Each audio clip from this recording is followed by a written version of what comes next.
अस्सलाम वालेकुम फ्रेंड्स, आपसे बहुत ही इम्पॉर्टेंट न्यूज़ शेयर करने जा रहे हैं।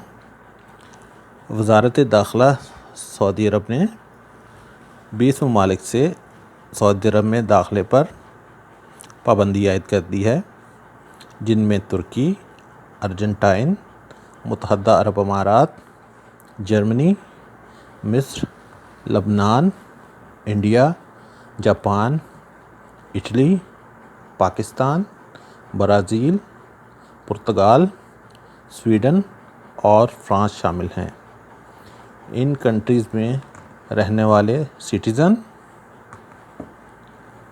डिप्लोमेट्स और मेडिकल के शोबे से ताल्लुक़ रखने वाले या उनकी फैमिली के दाखिले पर मुकम्मल पाबंदी आयद है।